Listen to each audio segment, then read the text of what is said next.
Salam pemirsa, serangan presisi yang dilancarkan Israel terhadap sejumlah fasilitas nuklir vital di Iran telah menimbulkan efek destruktif yang jauh melampaui sekadar dampak militer. Sejumlah analis internasional menilai, program nuklir Iran untuk beberapa tahun ke depan hampir mustahil dipulihkan akibat kerusakan masif pada infrastruktur dan hilangnya sejumlah tokoh kunci di bidang sains nuklir. Salah satu korban paling menonjol adalah Dr. Davani, mantan kepala organisasi energi atom Iran yang dilaporkan tewas dalam serangan tersebut. Kepergiannya dianggap sebagai kehilangan tak tergantikan, bukan hanya untuk komunitas ilmiah Iran, tetapi juga bagi masa depan teknologi nuklir nasional mereka. Para pengamat menegaskan, ini bukan sekadar operasi militer, melainkan sebuah pukulan telak terhadap daya saing strategis dan kemerdekaan energi Iran yang mungkin sulit pulih dalam waktu dekat. Tiongkok angkat kaki, Beijing menjaga jarak, Iran ditinggalkan sendirian. Di tengah krisis yang mengguncang Iran, perhatian global tertuju pada reaksi Tiongkok. Selama ini Beijing dikenal sebagai mitra utama sekaligus sekutu diplomatik Iran dalam menghadapi tekanan Barat. Namun kali ini, sikap Tiongkok dinilai sangat dingin dan formalistik.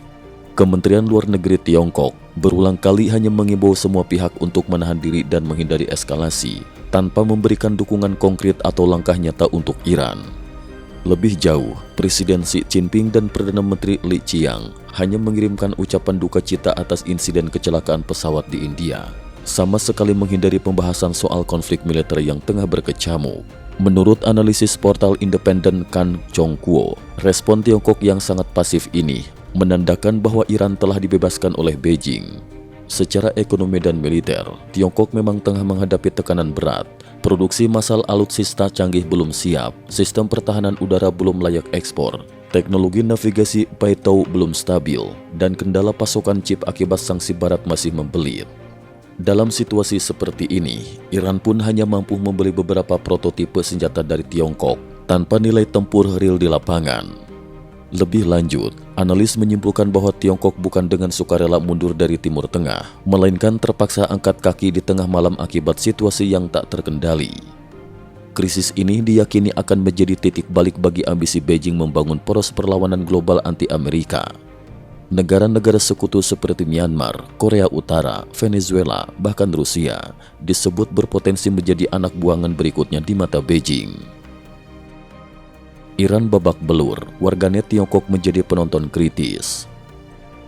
Sejak Israel melancarkan serangan mendadak pada 13 Juni 2025, reputasi Iran sebagai kekuatan utama di Timur Tengah mulai runtuh di mata publik internasional. Meskipun pemerintah Tiongkok secara formal menyatakan dukungan terhadap Iran, realitas di ranah digital Tiongkok menunjukkan atmosfer yang sangat berbeda.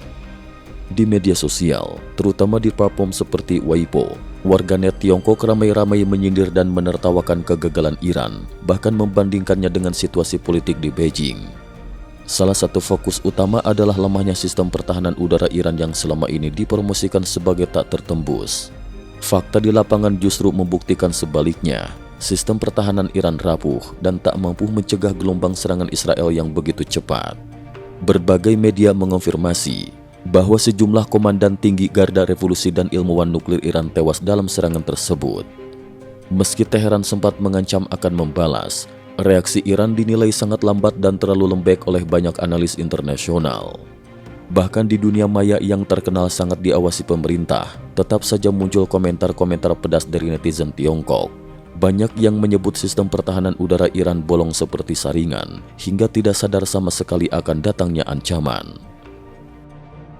Siaran langsung kantor berita Iran diserang, dunia menyaksikan live kekacauan. Pada 16 Juni 2025, gedung kantor pusat radio dan televisi nasional Iran di Teheran menjadi salah satu target serangan Israel. Peristiwa ini terjadi saat siaran langsung sedang berlangsung. Suara ledakan keras terdengar jelas di layar kaca, disusul pecahan batu berjatuhan dari plafon studio. Seorang pembawa acara wanita yang kala itu tengah membacakan kecaman terhadap Israel terlihat panik dan langsung melarikan diri keluar studio, menyebabkan siaran terputus mendadak. Sementara itu, di platform Weibo milik CCTV, media pemerintah Tiongkok, kolom komentar justru dipenuhi candaan dan cemoohan. Seharusnya yang dihancurkan dulu pusat propaganda Iran, tulis salah satu warganet. Ada pula yang menulis, Setiap hari cuma bisa pamer, giliran perang malah tamat. Lawan Amerika saja tidak berani. Beberapa netizen juga menyoroti perubahan politik di Iran.